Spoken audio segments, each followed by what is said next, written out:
Hello and welcome back to The Drag Detective, where today we are going to ask ourselves a question that I've been asking myself a lot lately, specifically after the whole Kasha David debacle in episode 2 of All Stars 8. I've been really pondering how much fashion really counts in modern Drag Race. So in this video today, we are going to kind of go through a little journey, talk about some instances that I have written down. I have 2 whole sides of this paper of examples of when does it matter, when does it not. Sometimes it does, sometimes it doesn't. We're going to get into all of it, the nitty gritty. We're going to start at season 9, the VH1 era, and make our way to the instance that inspired the video, Kasha David on All Stars 8. And I'm just going to kind of build an argument as we go. So let's go on this little journey together. A history of bad fashion, and we'll talk about some good fashion as well, as we ask ourselves the question, do the runways matter on Drag Race? But first off, let's keep the comments not about the fashion itself, and maybe just make it more about production and how they look at it. You know, I don't want the whole comment section to just be like, oh, this outfit was disgusting. Oh, this outfit was the worst thing I've ever seen on Drag Race. This queen is the worst runway queen of, like, let's keep it not that, if we can help it, please. The reason I wanted to start with the VH1 era season 9 is because I feel like I have a very clear answer for the first 8 seasons of the show and the first season of All Stars, which is no, the runways do not matter. I mean, specifically, people love to bring up Bob the Drag Queen winning the RuPaul's Empire Challenge in an Amazon robot bodysuit, which, you know, was balling on a budget, we get it. But specifically in this challenge, because it was between Bob and Thorgy for that win, and this was the Roller Girls Challenge. Bob, you know, is trying to do a robot thing. Thorgy is doing like a 1983, like going down the street with my Walkman, you know what I mean, kind of vibe. Neither look is like super elevated, super insane or anything, but like I think most people would say Thorgy looks better. So why did Thorgy not get the win? Because runways just don't matter as much. You know, it's one of those things where like even in the final 4 they were like, Bob, we hate what you're wearing, like why are you wearing this for a final 4? And Bob was still able to win the whole season because runway packages didn't really matter. People weren't thrown into the bottom because they looked like shit. Like, unless it was a specifically look-based challenge, they really did not look at the looks. So I think season 9 is really where we see this start to change, and where, you know, because of queens like Violet Chachki and Kimchi, there is a bigger emphasis on the runways. You know, year after year after year, they've been kind of elevating. And they've kind of reached this part, especially with season 9, where the runways were like insanely good. And, you know, even looking back today with, you know, the standards that we have today, season 9 is a huge fashion season. There were so many queens like Trinity and Farrah and Sasha and Shay, who were like Nina Bonina Brown, who were pulling these like insane looks. And I think because of that, because the expectation of what fashion looks like on Drag Race kept going up and up and up every single year, it starts to factor in a little bit more. You can't just get away with wearing a bodysuit. You can't just get away with wearing like some thrifted materials that you threw together. They expected you to have a runway package, not bring some stuff from home and we'll make it fit a category. So we're going to start off. The first look I want to talk about is Alexis Michelle on season 9 in the faux fur look. So the challenge was the Kardashian Rusical. Alexis played Kris Jenner. And can you tell I don't watch the Kardashians? So she plays Kris Jenner, standout role. Probably would have won in an earlier season, but looking at her runway, Michelle is like, this is a dress from the mall. This is not good enough. And instead, the win is given to Shea Coulee, who has a very kind of club kiddie. I mean, this was very kind of Shea's style back then. This like club kid, Chicago, animated, you know, very colorful look. What I do want to point out, though, is I think Alexis was the best of the challenge, but it's not like Shea was super far behind. Shea as Black China was a scene-stealing moment. It was, she understood the assignment that was put in front of her. She did a fantastic job. And on top of that, had a really fun runway. Now, was her runway like the greatest thing I've ever seen? No, but it was conceptual. It had a point of view, all of those things that we look for in a runway on Drag Race. And I guess this is where I kind of look at the runways, which is it's a tiebreaker.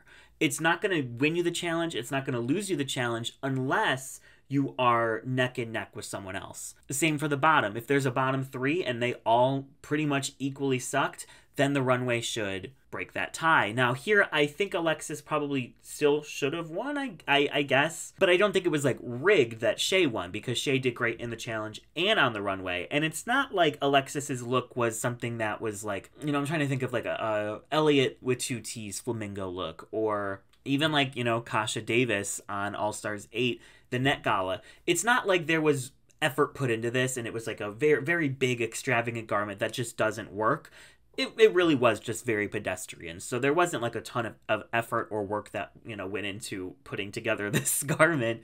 So I think that also kind of comes into play. You know, is the outfit grand but just not appealing to the eyes, or is it just basic as hell? Because those are also two different things. I'm willing to give more wiggle room to someone who obviously had a vision, had a perspective, had an idea, and it just didn't pan out, versus I just grabbed some stuff and made something work. You know what I mean? So that is our first example. It's an example of someone who could have won the challenge, but the runway held them back. So that's going to be one of the categories that we're talking about here. A different category that I wanted to bring up is a challenge where there could have been other people who won, but because someone had an iconic runway, like amazing runway, they win the challenge. And that, the first one we're going to talk about in this category is Asia O'Hara in the Tap That App challenge on season 10.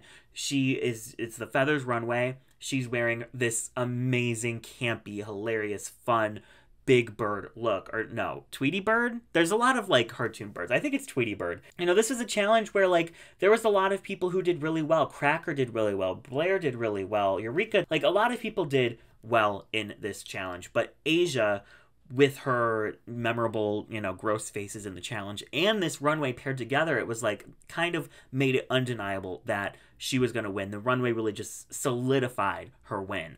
Also from season 10, let's talk about Monet X Change, who, you know, is, I think, one of the poster childs, or poster queens, if you will, of the runways holding you back from winning the challenge.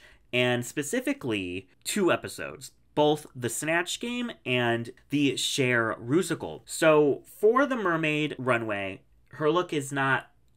This is where it's like, it's not basic by any means. It's just I'm not necessarily sure her vision came to fruition. And in the Snatch Game, she did Maya Angelou. She was hilarious, but Aquaria was also hilarious. She played Melania Trump, and Aquaria's runway was, I think, one of the most memorable runways of the season. This like oil slick mermaid.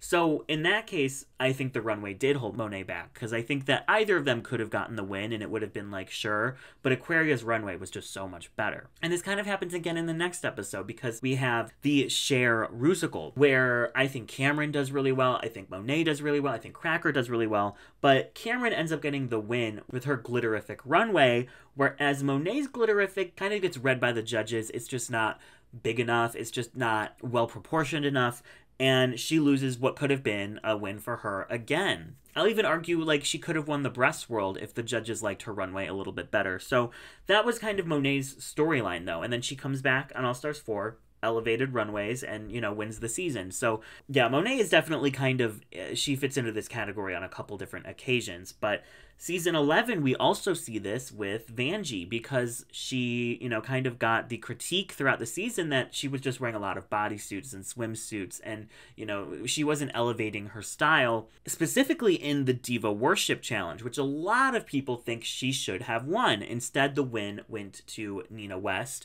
She was the team captain. So we do kind of see this happen a lot, where if we're on a team where like one team does way better than the other, the team captain can get the win, and that's what happened. But a lot of people say Vanjie should have won. But if you look at her runway, it is just a little more basic. It's just a fringed bodysuit. The category was fringe, and it's literally just like a dance costume. Whereas Nina's, you know, it might not be to your taste. She does go for the camp. She does go for like the comedy. But she at least is saying something with the look. It's a bodysuit, correct? But it has a perspective. There's a comedic element that could be what, you know, turned the tides towards Nina and away from Vanjie. But let's talk about a different category. This is the category where your look actually saves you from the bottom. The first instance I want to talk about is Charlie Hides in the cheerleading challenge. The category is White Party, and she is wearing this very, very stunning, I mean, it's simple, but it's clean, and it's really pretty look. It's kind of like a snow bunny leopard thing. You know, I think James Mansfield was going to be in the bottom regardless because of her performance, but there's an argument that Charlie could have been in the bottom over Kimora. I would say they were kind of equal when it came to the challenge, but Kimora's runway was more basic and didn't really fit the prompt, whereas Charlie had a really nice, clean look. I think this did keep her from the bottom, as I also believe with Cameron Michaels in the feather runway, which this was the Tap That App challenge as well. She is the narrator for her commercial and, you know, it's just very flat. But if you look at this runway, I mean, this is like finale level. This is all winners level. Like, this is one of the best runways ever, honestly, on Drag Race. So it definitely kept her from the bottom two. And again, on season 10, we have Cracker wearing her Hats Incredible look, where, you know, this was the DragCon panels, her entire DragCon panel with her and Blair and Vixen. They were all in the bottom, but Cracker's runway was like way, way better than Blair and Vixen's, even though they all kind of shared equal blame for what went wrong in the challenge. Because Cracker had the best runway, she's not in the bottom two. But, you know, then we even have another category, our third category. This is kind of the opposite, where the other things all make sense, but these seem like exceptions to the rule. These are like, if we're following what we've been talking about, these should have also followed those same rules, but these are not. So, like, call it rigged, call it whatever you want. But first, let's talk about Peppermint in the Good Morning Bitches challenge. She and Trinity and Charlie all struggle. I would say Peppermint kind of struggled the most along with Charlie in the challenge, and on top of that had the worst runway of the week, like by far. But we see, because of storyline, Peppermint does not end up in the bottom two, despite having the worst runway of the choices to lip sync. And this happens again, and we're skipping all the way to season 12 now, with Crystal Method in the World's Worst challenge. You know, Nikki Doll struggled, Crystal Method struggled, Dahlia Sin struggled. They could all end up in the bottom for their performances. I don't think that one was necessarily like way worse than the others. They all were just kind of equally mediocre, let's say that. But looking at the runways, Nikki for the Buttons and Bows looked, I mean, stunning. So fun, so conceptual, campy, different for Nikki from what she had showed us at that time. I would say one of the standout looks of the night. Now, Dahlia looked, it was fine. There was nothing insane. It was nothing not good. It was just kind of in the middle. But Crystal's look was definitely, it led something to be desired, if I want to say it kindly. And so, based off of that, shouldn't Crystal have been in the bottom? Wouldn't Nikki's runway have saved her? Well, that's not what we saw happen. Crystal is low and doesn't end up lip syncing. So it's kind of like, And, you know, we have a couple more season 12 ones to talk about. Heidi in the Gays Anatomy challenge. This is one of those challenges where basically everyone did pretty good, and it was hard to kind of pick a bottom two. Now, Nikki Doll was kind of like, I guess, the obvious choice, but Heidi falls into the bottom mostly because of her runway. So this is not necessarily the runway breaking a tie or anything like that. It was the runway having to come into play because you couldn't look at the challenge for, you know, finding another bottom placement. And in that same episode, I would say that Widow Von Duke could have very feasibly gotten the win, but because of her cape look, it just didn't stack up to the Pie One's cape look, which, you know, was super fun, super polished. You know, Widow's was just a little more on the, like, we've seen it side. You know, it was a very fun swimsuit, but, you know, it was just a swimsuit, whereas the Pie One had a whole look. And I would say they were pretty equal when it came to the challenge. So in that case, the runway did break that tie, and we saw why the Pie One won that challenge. So now let's talk for just a second about Gigi Goode, because if we're looking at the Madonna Rusical, one of the most contentious episodes of all time because of the whole Jan face crack. You know, people think that Jan should have won. There's people that think that Gigi should have won. Looking at the runways, it's the Night of 1,000 Michelle Visages. Looking at the runway, obviously Gigi Good looks amazing. You know, she is stunning. Her makeup looks stunning. The nails are fun. But she's wearing a bikini. Like, she's wearing a bikini. Whereas Jan had the Glamazonian Airways look literally recreated with the hair, with the dress, with the makeup. Like, it was very, very well done. And, you know, you could say that Gigi's is very well done as well, but Jan's is just grander and up to the standard that we expect on a Drag Race runway. I know, I think by this time, you can't get away with a bikini. Like, even if you're referencing something, it's not enough. But Gigi gets the win instead of Jan. And we also kind of see a little bit of Gigi favoritism in the 2020 Choices Challenge, which was the like debate for the presidency of dragdom or whatever. And Gigi was not great in the challenge. I would argue the worst. And also on the runway, the category is Stars and Stripes. And again, I would say this is a little bit pedestrian. It's a little like, this looks like it came from like a costume store or like a theater department, like had it in their back. Whereas Jackie Cox and Widow Von Du, who both ended up in the bottom, their looks had identity, their looks had perspective, their looks were elevated, they were things that were saying something, making a statement, where Gigi's really lacked any of that. It also lacked a star or a stripe. So I think in these instances, if we were to follow the rules that had been set from, you know, seasons 9 and 10, you would think that Gigi would probably end up in the bottom there because of the runway and also because of the challenge. But we see that doesn't happen here. In season 13, we see where, again, in this case, the runway did save someone. And we're looking at the Bossy Rossi challenge. Utica didn't do well, Lala Ree didn't do well, and Elliot with 2 T's all didn't do well. And I would say it was pretty equally. I mean, Utica actually might have been the worst. But Utica's runway was insane. It was so good, and I think it's what kept her out of the bottom 2. So literally back to back, we see that Drag Race is kind of doing different things, like changing the rules. And I mean, are we surprised? No, but when you're looking at it, it's kind of like, oh, interesting. Season 14, there was a couple I wanted to talk about for sure. Alyssa Hunter, I think, gets saved from the bottom in the first episode. I think it, you know, was a talent show. Her and June Jambalaya, I think either of them could have been in that bottom 2 spot and it would have made sense. But Alyssa Hunter's look was just like so next level that I think it saved her from the bottom. But then, you know, we see the opposite happen just 2 episodes or maybe 3 episodes later with the Super Teases, where it's the night of 1,000 J-Lo's runway. And, you know, I think Alyssa Hunter was the worst that week, deserved her bottom placement. But between like Cornbread and Carrie, and, you know, she wasn't really in the mix to be in the bottom, but Georges, Carrie had by far the best look. I mean, it was J-Lo's Versace look. So shouldn't that have saved her from the bottom? In this case, it didn't. And now I just want to talk about Deja Skye, where we see in one challenge, the kind of DragCon panel where we're going to talk about men challenge, Deja, I think, should have definitely won that challenge. And on top of that, had one of the best runways. It was the shoulder pad runway. And she did this insanely awesome, like Coco Chanel inspired look.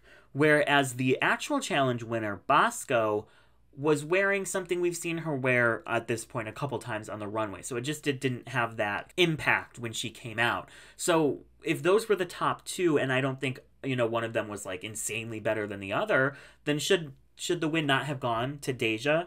Because then just a couple of episodes later, she ends up in the bottom 3 because of her look. It's the mirror, mirror. And they're saying, this isn't giving mirror. And everyone did well in the challenge and on the runway. So Deja, you got to take that bottom 3 spot. So inconsistencies across the board at this point. Looking at some examples from this past season, season 15, I do think Lucy got saved from the bottom from the talent show because of her runway. You know, I think that, you know, she would have been bottom 2. I don't think that would have been shocking to anybody. But out of the bottom 3, she had the best runway by far, so she does not end up having to lip sync. Same thing happens, I think, to Aura Mayari in the Snatch Game, where Sugar and Spice and Aura, they were all not great in the challenge. They were all not great. But Aura's runway was, like, insane, the best of the week, so she doesn't have to lip sync. Same with Sasha Colby in the stand-up challenge. You know, I think that she probably shouldn't have lip-synced anyway. I think that Marcia and Anitra were worse than her. But on top of that, her Rip Her to Shreds runway was like miles better than Marcia's. So it makes sense that she would then be low and not have to lip sync in the bottom two. But then, you know, the opposite, we have the Rusical, the Wig Loose Rusical, where everybody did an amazing job. Everybody did an amazing job. Nobody should have gone home, but it ended up kind of coming down to the runway, where the queens with the two worst runways, Selena and Lucy, which I don't necessarily agree with, but, you know, that's kind of the sentiment at this point, ended up being in the bottom two and having to lip sync against each other. Those are some examples from the regular seasons, but I want to get into All-Stars as well, because there are some examples there that I wanted to discuss. First, Adore in the talent show, and this is a very kind of special case because there wasn't a runway. It was just what she wore in the talent show, but because Michelle thought it was so basic, they threw her in the bottom because of it. So that one's kind of like way out there, and obviously that's why Adore quits and all of that, but in that case it wasn't even the runway that mattered, it was just the performance look. Next, the season after that, in All-Stars 3, we see Chi Chi DeVayne do an amazing job in the Divas Live Challenge as Patti LuPone, but because her runway wasn't great, she ends up in the bottom three. Now, I don't think, she was low. They didn't do a bottom three that episode. It was a bottom two. But, I mean, she could have been in the top for that performance. And instead, they relegated her to the bottom three specifically because they hated her runway that much. But in the following episode, which was the Snatch Game, I think it's pretty well known by now that, like, Aja should have been in that top two with Ben de la Creme. Aja did Crystal LaBeija. It was so good. Shangela did Jennifer Lewis, and it was fine, but it just wasn't as good as Aja's. But then if you look at the runway, it was, I think, flowers all over or something like that, flower power or whatever. Shangela did a amazing recreation of Beyonce's pregnancy photo shoot, while Aja did like a very adorable, cute look, but it wasn't anything like insane. So instead, Aja is just high and Shangela gets that top two placement. In All-Stars 4, there's, I think, two instances of a queen's runway saving them from the bottom. The first being Manila in her Elegance After Dark look, which was following the girl groups, the Everybody Say Love and the Don't Funk It Up. Now, Manila did say that she threw this challenge, so she would have been in the bottom three, but knew that her runway would have saved her from the bottom two. So, strategic queen, strategic icon, the Parvati of the season. And it worked, but looking at someone like Mo Hart, who struggled a little bit in the challenge and on the runway, like, I guess it makes sense that Mo would have been in the bottom over Manila here. Although I would have put someone else completely in the bottom two instead, but whatever. Riggory of All-Stars 4 is out there somewhere. Also, Trinity the Tuck in the Jersey Justice. Her curves and swerves. This is in my probably top 25 looks of all time on the show. Like, I love this look so much from head to toe. And although she did struggle in the challenge, she just looked so good that it makes sense that she would be saved from the bottom two, which it went to Latrice and Monet, who had some less successful looks on than her. And in All-Stars 5, we can talk about Jujubee with her 3-in-1. Listen, we love Jujubee. We adore her. And at this point, we'd seen that her fashion had been stepped up. I mean, her episode 2 runway was stunning. But this was giving Party City. It was definitely giving a little Party City. And she won in it over queens like Blair St. Clair, who had a super, super fun 3-in-1 look. Same with Alexis Michelle, did well in the challenge and had a super, super fun 3-in-1 look. The next episode after that, Mayhem goes home because of her camo look, where, you know, there were other queens who for sure could have been in the bottom over her, but because her runway was so basic, they threw her into the bottom and she goes home. So I had to throw in, it's me. I had to throw in my little Mayhem moment. All-Stars 6, we have a couple. We have the Frill of It All runway, which was the runway for the Super Bowl halftime show challenge, which was just a rigged episode in general. But it's another episode that has a highly contentious winner because it was between Jan and Trinity, K Bonet. Jan got the win. People think Trinity should have gotten the win. Now, I think that they did equally as well in that challenge as Lady Gaga and Beyonce. I mean, they both absolutely nailed it. But on the runway, Trinity's look is good but expected, whereas Jan tried something different, different silhouette for her, different vibe for her, and it was so elevated. It was so sexy. She looked so good that I understand why she got the win there over Trinity. But then if you look at who was in the bottom there, Akira Chanel Davenport is wearing, one of the best looks of all time, and in the challenge did, I think, pretty good. A safe job in the challenge, but she still was relegated to the bottom two, despite having, 1000% the best runway of the week. A couple of episodes later, we have Show Up Queen, the girl group song, where there's a lot of queens who did really well. Trinity did really well. Eureka did really well. Kylie did really well. Raja did really well. Ginger did really well. And if you look at the runway, Trinity knocked it out of the park. Trinity was giving, Vegas review. Trinity was giving, this could be on all winners. Like, Trinity was giving finale eleganza. So even though there was all these queens who, could have gotten the win, Trinity, I think, also was the best. But there's an argument for Kylie. There's an argument for Raja. Trinity 1000% solidified that win with that runway. And that brings us to modern day, as in a week and a half ago, where Kasha Davis, I think, stole the show in that RDR Live SNL spoof challenge. Not only did she outshine Candy when she interrupted her monologue, but then she stole the scene from Jimbo and Jessica when she came in as this butch lesbian woman who had their services, and it was so good. She played two very different, characters, both or more of herself and this out over the top SNL spoof character. But when you look at her runway, I just disagree wholeheartedly. I don't think this runway is that bad. I actually don't think it's bad at all. I think it's fine. To me, it is Kasha's drag. To me, Kasha gives, I am a housewife who also does drag time story hours. And this is giving, I'm going to a drag time story hour reading to children as this evil witch character. That's what this is giving me. It's elevated. It has a perspective. It has a story to it. I understand the character. Are there things I would change? Yes, the skirt could have been different, but I like it from I would say the waist up. So I don't think this is an instance where the runway blocked her from winning or being in the top. But I also understand that I just like this runway a lot better than most other people, which ever teach their own. So I think maybe that's why I was so upset, because we've seen the rules get bent in so many other cases, of Gigi Goode winning the Madonna Rusical, of Jujubee winning the Hotel Challenge. There are times when Queen's runways are not up to standard, but they're still given the win anyway. And I felt like this could have been one of those moments for Kasha, because I would say of those three looks, Kasha's is by far the best. It's at least the most elevated. That's what really got me thinking. And, just looking at this list, it's contradiction after contradiction. The same thing will happen twice, but you'll get two completely different outcomes. The same scenario will happen twice, but you'll get completely different outcomes.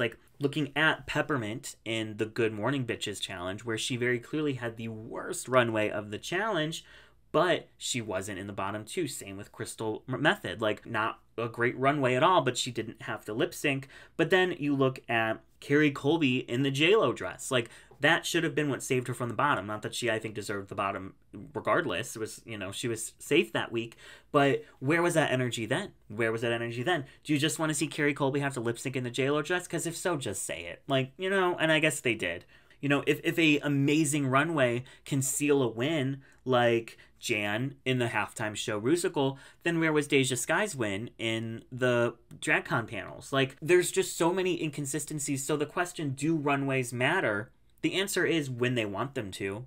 The answer is when their desired outcome that they want makes sense with that, then yes, it does. For someone like Gigi Goode, who they don't want to be in the bottom for this specific episode because she would probably go home and lose the lip sync, you have to save her even though her runway just isn't up to snuff. But if we're throwing Heidi and Closet in the bottom two, well then Heidi's going to lip sync and send home whoever that you put next to her. So it's fine to do it with Heidi. The runways do not matter. I would say 85% of the time. And the other 15 is when they see something that they can tweak, or a queen that they can push, or a queen that they want to get rid of that they can throw in the bottom too. That's when they do matter. And I think that everyone knows that by now. But sitting here making this list and, you know, really looking at all the examples, it's just, to me, it's so blatantly clear that it only matters like 15% of the time. And we're looking at some of those examples right now. Now, I know that on some other international franchises, they matter a lot more. I know Thailand, they have like a runway challenge winner every week. So I guess it's different for every single franchise, you know, whether you have like Ru in charge or somebody else. But for American Drag Race, do the runways matter?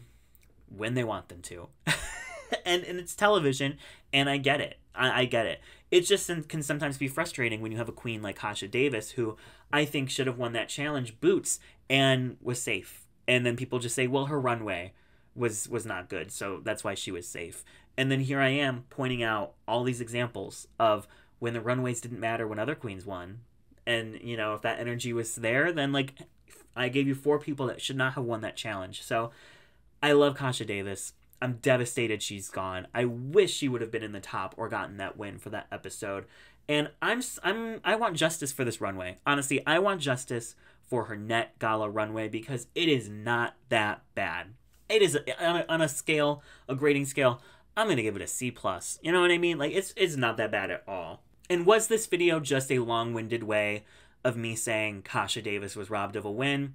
Yes. And will I still talk about it in detail, in depth, with examples and notes in the riggory of All Stars 8? Yes. Yes, I will. So that concludes today's video. Let me know in the comments below what you think, what was the most rigged runway outcome of all time. Of all of this list that I showed, or maybe I'm forgetting something, maybe I overlooked something, or maybe there was something in an earlier season that I just didn't look at. I want to know all of your tea. Let's keep it cute in the comments. And yeah, that is all we have for today. Make sure you're following me on Instagram and Twitter, because there will be a huge, and when I say huge, I mean the most important announcement that I probably will ever make. Well, let's not say that. Let's not say that. That I have made yet, for a secret upcoming project that I am beyond excited for. That is coming soon, as in like less than a month away. So make sure you're following me on all of my socials so that you get that tea first. I'm about to literally blow all your minds. I'm so excited. So make sure you are subscribed as well. When we hit 75K, I will get into full drag in a video. So I'm excited for that. Train wreck. No, not a train wreck. I'm confident in my skills as a makeup artist, as a makeup practicer, as a person who's done makeup maybe 15 times. I'm confident that I won't look like Jack did that one time. I'm confident in that. So make sure you're subscribed so that we can get to that, you know, travesty sooner. And just thank you guys so much for watching.